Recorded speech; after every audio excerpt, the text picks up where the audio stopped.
Hi, my name is Lakshmi Yatham. I'm a professor of psychiatry at University of British Columbia in Vancouver, Canada.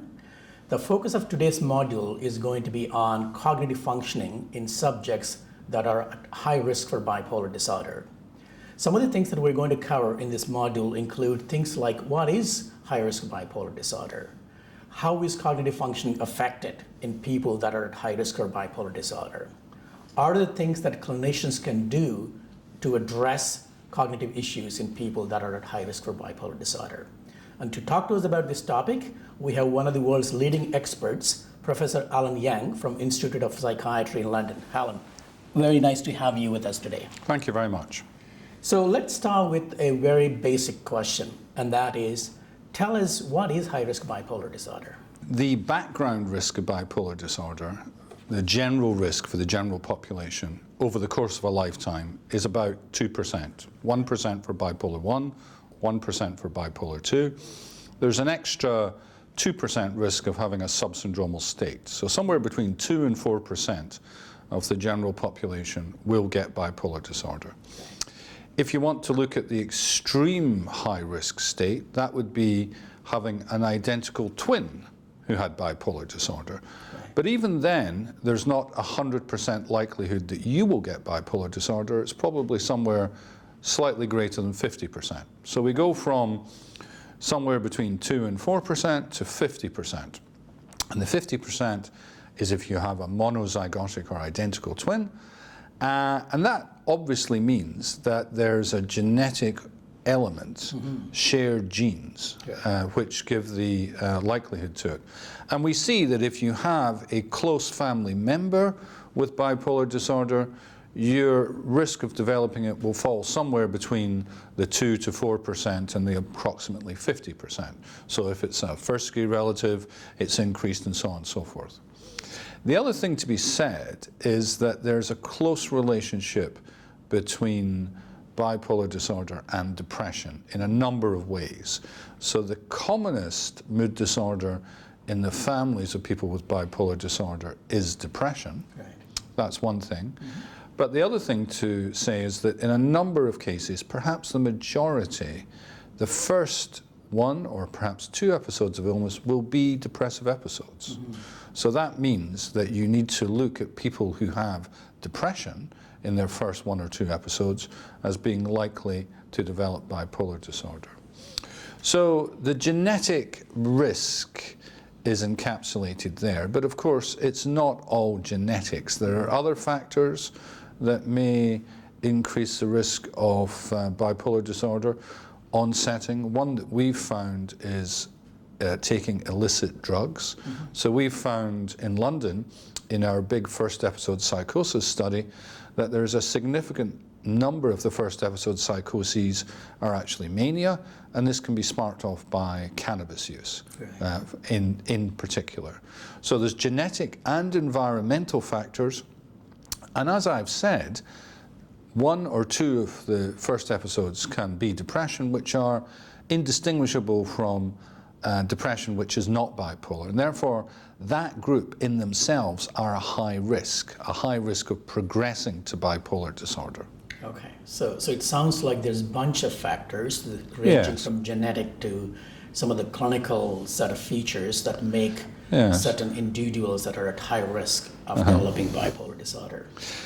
Yes, and there's been lots of work recently to try and pick up what we might call prodromal states. So these are manifestations of illness before you clearly unveil as having bipolar disorder. So for example, in younger children, we know that anxiety states are increased in those who go on to get bipolar disorder. There's sleep disturbance. There's actually an argument about ADHD, which I think is unresolved. Some of the researchers think there's an increased rate of ADHD, but some of my colleagues who are ADHD researchers don't believe that. Right.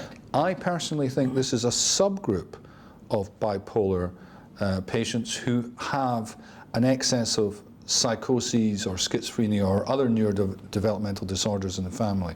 This was very well described in Canada by Paul Groff and others, that there were families where there was bipolar disorder and excess schizophrenia, a more neurodevelopmental pattern which would fit with the ADHD.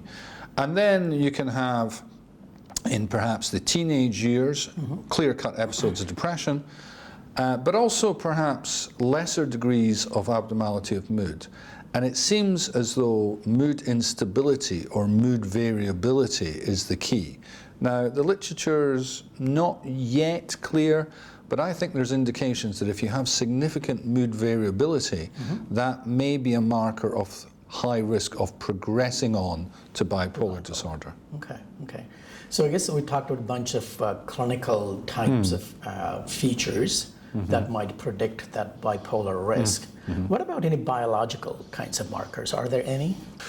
Well, we're not in a position where we have clear-cut biological markers, but we're certainly in a position where we have lots of candidates. And as I've said, one of the issues is sleep disturbance. Sleep, of course, is something that's abnormal in major depressive disorder. It's also clearly abnormal in bipolar disorder during illness, and it may be something which is a prodrome or also a consequence of illness. And this ties into another main factor, which is circadian rhythms. Now, we all have circadian rhythms. These are quite complex, so we have daily rhythms, as you can think about sleep and wake. There are monthly rhythms, there are annual rhythms, and so on and so forth. And there are well-identified genes for controlling these rhythms, and there are animal models related to these genes which are plausible models of bipolar disorder, so-called clock genes. So I think the circadian rhythms and the sleep, and perhaps the unifying feature between these is disturbances in the hypothalamic pituitary adrenal or stress axis. So we know that this can be changed by genes, it can be changed by environment, early life stress, it's changed by immediate stress, it's changed by disruption in your circadian rhythms, and it seems to be a provoking or immediate biological factor for episodes of illness. The other thing to say is that I think there are consequences of these. There's certainly a good body of work suggesting that there may be a differential trajectory of brain development in bipolar disorder. And Professor Hilary Bloomberg from Yale has spoken very recently about this, and she's shown that there's perhaps a differential development in brain areas such as the amygdala and the prefrontal cortex, and that these may manifest as bipolar disorder. Now, whether this is cause or consequence of the bipolar disorder and some deeper underlying biological abnormality, we're not sure. All of these things contribute to cognitive impairment, and I think we've got to be aware of that cognitive impairment's probably a final end pathway from multiple underlying causes. Okay, well, that brings me to the next question, which is, what about the cognitive issues in subjects that are at high risk for bipolar? Because you talked about a whole host of factors that might predict bipolarity, including brain changes, and you're saying that might actually contribute to some of the cognitive issues. So what kind of cognitive problems do we see in those at high risk for BD? Well, the first thing to make clear is that cognitive problems are quite clearly described and are real in bipolar disorder. And you may think that that's not worth restating, but if you go back not so long ago, people used to think that problems with cognition were confined to Alzheimer's or Parkinson's and so on. It didn't happen in psychiatric illness. So that's the first thing to say. So it's clear that they occur in bipolar disorder. It's also clear that they are there in an attenuated form or a lesser form in high-risk family members. They appear to be generalized and to occur across the board, but they certainly do occur in things like verbal fluency tests and spatial working memory, and something that we call executive functioning, which is a relatively new concept in neuropsychology. It refers to the ability to have a strategy, think things through, shift set, and so on. Abilities that we all take for granted every day, but are absolutely vital to modern functioning. So if you have these impaired, your ability to function in high-level jobs can be markedly reduced, and this is one of the costly consequences of these impairments in bipolar. So the high-risk family members have the same pattern of disorders across the board, but they're less pronounced. If we go back and think about high risk, if you think about it for a moment, these studies are very difficult to do because you need to study a large number of children, most of whom aren't going to get bipolar disorder. But we do have a couple of clues. One is from the Dunedin study, which was done in New Zealand, where they did very simple pencil and paper tests on a large number of children in New Zealand, then followed them up 20 years later. And they looked at the children who became schizophrenic, and they looked at the children who developed mania, which is bipolar 1, and then they looked back at their scores when they were 4, 7, and 10. Now, the children who became schizophrenic were on average performing less well than their peers, but the children with bipolar did not appear. In some cases, they were actually performing on average better. Right, right. But there's likely to be a subgroup who are performing worse. So again, there's a certain degree of heterogeneity here. Okay. What seems to happen with bipolar disorder is that there's an effect of illness episodes. And this seems to be clearest in the literature for mania. We've certainly found it in our own work in the UK. We look and we see that the number of episodes of mania are correlated with the amount of cognitive impairment. And when we've looked separately in different data sets in China, we found exactly the same thing, and other people have reported the same thing. Okay. And it may be that mania is just a more severe state. I personally think that there may be a methodological problem, because you can pick episodes of mania up pretty clearly. It's difficult to miss. Whereas depression tends to be all-pervading and may not translate into the statistical footprint as well as mania. But nevertheless, episodes of illness correlate. Okay. So on average, people who become bipolar disorder show very few impairments until their first episode, and thereafter there appears to be an effect. And people have talked about almost a neurodegenerative pattern where people lose lots of ability and ability to function in psychosocial terms, which is so important for all of us. Right. So we'll come back to that in a second, but I just want to bring us back to the same question again, and that is, so you talked about the New Zealand study where people that went on to develop bipolar, they had little or no impairment to begin with when they were younger, 5 years, 7 years, that kind of stuff, right?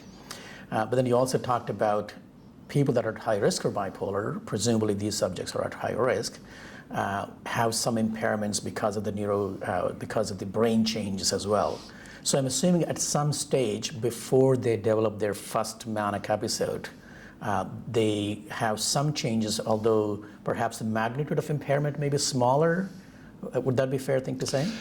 Yes, I think there's a number of possible uncertainties in the literature. One thing is the New Zealand study did very simple pencil and paper tests. So because they were doing it on a large number of kids, and obviously, they didn't have unlimited resources, there may have been deficits that they weren't able to capture. And in the more intensive studies in family members, these may have been captured. So there may be pre-existing abnormalities which are a cognitive phenotype of bipolar disorder. We simply don't know that. But that's an area that should be investigated. We should be looking at people who are at really high risk and then following them up. There's a real delay in getting the answer, but that's a very, very important question. Okay.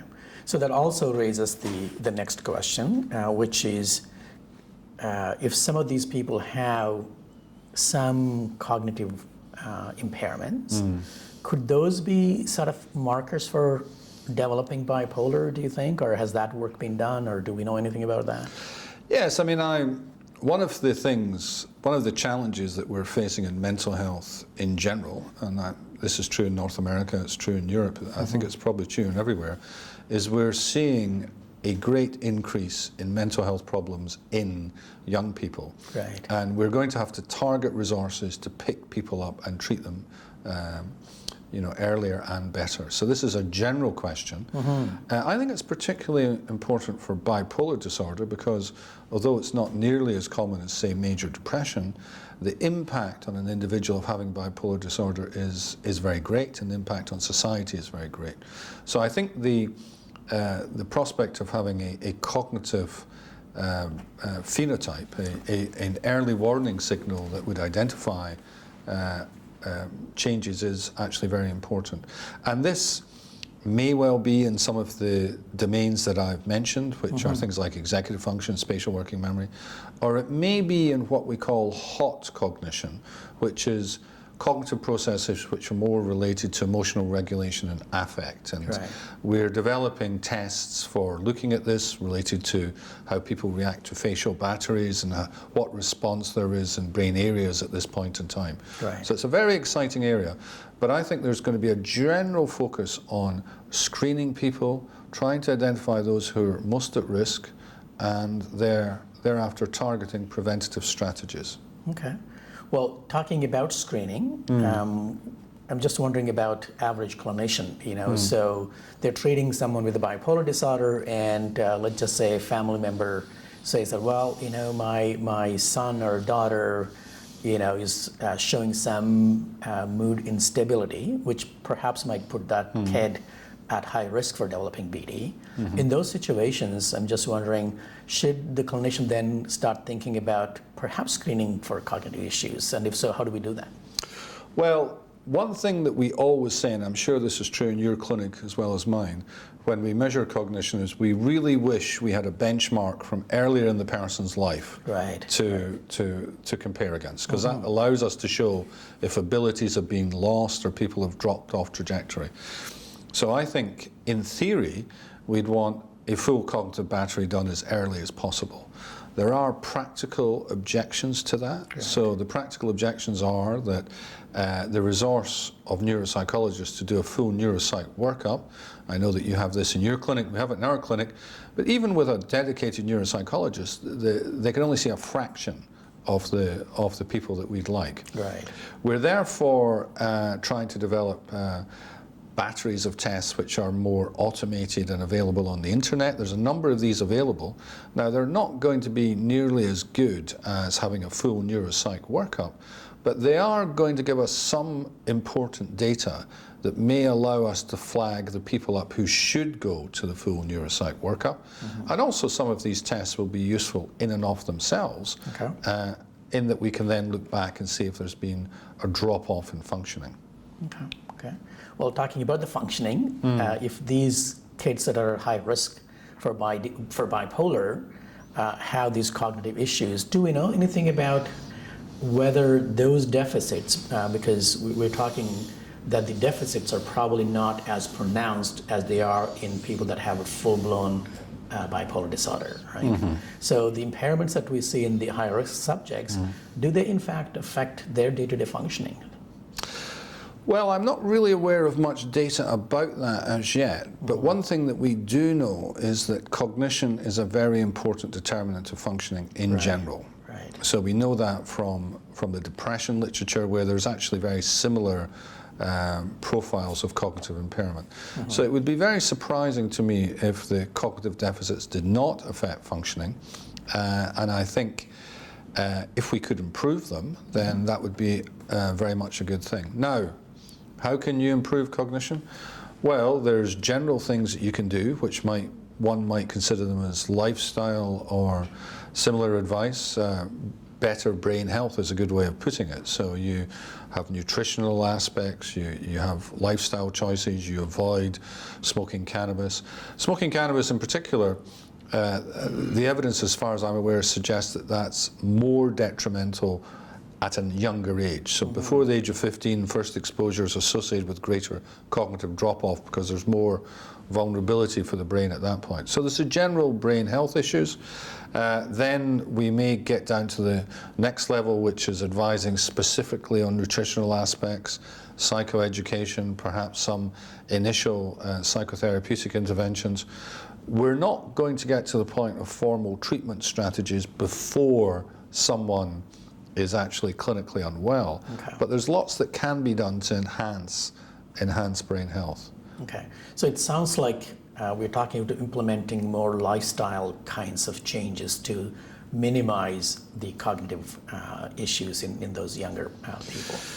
Yes, and I think there's very much a change with the different generations, and this I think we're not really clear what's going on yet. We know, for example, that there's the rise in anxiety and depression rates, and I think a significant proportion of this will turn out to be bipolar.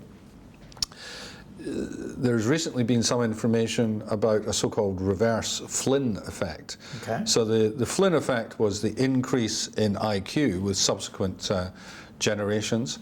And there were some people that argued that this wasn't a real increase in IQ, it's just that we were better at doing the tests.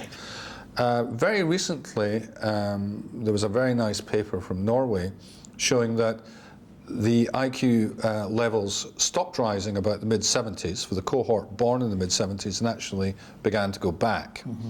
So unfortunately, you and I are not at the peak, because I think we were born, but there's a group 10 years younger than us who are perhaps on average smarter. But the Norwegian study actually looked at people recruited to their armed forces, which is a representative of the whole population because it's a national service, and could compare them with their own families going back, and found this effect. So there appears to be an effect on actually IQ. Now, IQ is not the same as other cognitive functions, but it does suggest there may be a shifting baseline for all of these things that we don't quite know about. But I think the general issues about lifestyle choice, one thing that many people are concerned about is the effects of smartphones, Right. and the effect of kids using these excessively. I think this is a real concern. I think it's not trivial, but I think it may also tap into the disruption on circadian rhythms. So I think we know that the smartphone effect can be very disruptive even for sleep-wake cycles. People, teenagers waking up in the middle of the night to check their smartphones, and that's going to have a disruptive effect on their biological rhythms. There's a whole other set of issues related to bullying and social media and so on, which also may ultimately tap into stress responses. So I think things are different with the different generations, but the general advice is probably pretty much the same. Okay. Now we're going to have other modules that address pharmacological and non-pharmacological treatments for cognitive issues in people with a bipolar disorder. And I think you already indicated that cognitive impairments in those at high risk for BD, there really aren't any pharmacological strategies. Are there any non-pharmacological strategies that we should be aware of? Well, I mean, I think the pharmacological strategies haven't been particularly well examined at all, and I think there's real prospects of doing that. I think there's methodological issues because it's difficult to examine these, and whether we'll get over those or not, I don't know. Right. There are non-pharmacological strategies.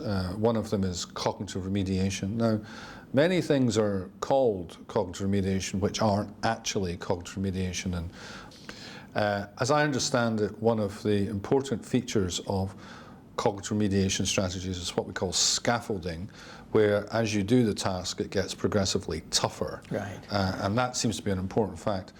We've been doing cognitive remediation with a package called Circuits, which was designed by one of my colleagues in the Institute of Psychiatry, Dame Professor Till Wykes.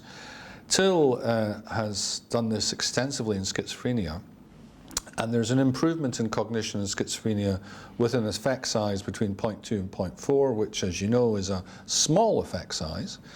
But improving cognition in schizophrenia, I think, is remarkable, because it's neurodevelopmental and it's long-standing. So the fact that Circuits works there, I think, is impressive. Now, in the review of the literature done by Till and others, there were a couple of studies which included people with schizoaffective disorders, which is a halfway house between schizophrenia and bipolar, and they seem to do better. So Right. Till and I have done a study of cognitive remediation in bipolar disorder, and we've just finished recruiting our last patient. We won't have data available we won't have analysed the data till probably December this year.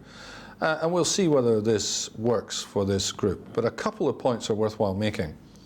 One, we have a bona fide cognitive remediation package, which has proven its worth in schizophrenia, and has fairly good evidence in anorexia nervosa as well. Okay. The second thing is that the cognitive remediation strategies are not a trivial thing to do. So we were talking about this recently at a meeting, and one of the clinicians in the audience said, is there a cognitive mediation strategy I can recommend to my patients to do?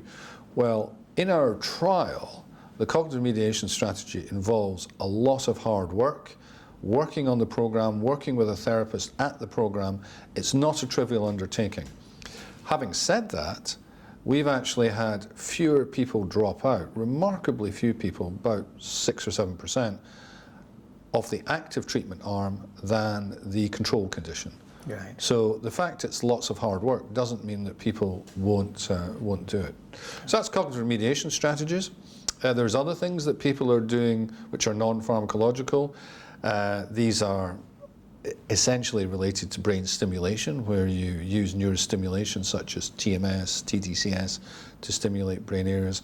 I'm not sure there's conclusive data in bipolar disorder to support that particular use clinically, but it's going to be of great interest for future research. Okay. Well, we talked about a number of interesting issues related to people at high risk for bipolar disorder. So I'm just wondering whether you can give us, what are the couple of 2 or 3 maybe key take-home messages for clinicians that are watching this module? What would you say are the key things that they could think about? Well, I think one of the important things to say is we must always think about the family history. I mean, we've just seen really amazing genetic papers published. There's one published yesterday that I'm a co-author on that looks at the relationship between genes and so on and so forth, but that hasn't superseded the old family history data. So in actual fact, if you're a clinician, take a family history. And if there's a family that says they don't have a psychiatric disorder anywhere in the family, that's a very unusual family, because psychiatric disorder, mood disorders are so common. So family history, especially a bipolar disorder, is going to alert you to the fact that the person may be at risk for that. Secondly, look at prodromal, childhood anxiety, sleep disturbance, look at mood variability in adolescence, and also look at young people with depression, because they may well turn out to be bipolar. So think family, and then think family history, and then think bipolar disorder if those red flags are there. And the third thing we should be thinking about is cognition. And we should be thinking about this with every mental health disorder. As doctors, medical doctors, psychiatrists, this hasn't really been part of our training until recently. We've been well trained in anatomy, pharmacology, physiology, and then surgery and obs and gynae and so on and so forth. But in actual fact, cognition is one of the most important things that we will be dealing with. We should be thinking about how we can assess it. We should be thinking about building it into our overall formulation of the person's illness. We should be thinking about how we can best improve it for someone along the lines that we've discussed. And we should be thinking about how we can be doing research that might lead to tangible benefits for our patients in the future. Fantastic. So it sounds like you're saying kids that have a family member with a bipolar, clinicians really should be thinking about screening for factors that might predict bipolarity, such as mood instability, anxiety, and other subsyndromal kinds of mood symptoms. And also not forgetting about assessing cognition, because we know that there are cognitive issues in kids that are at high risk for bipolar disorder. Absolutely. Fantastic. Well, thanks very much, Thank you Alan. very much. Pleasure to have you on this program. Thank you.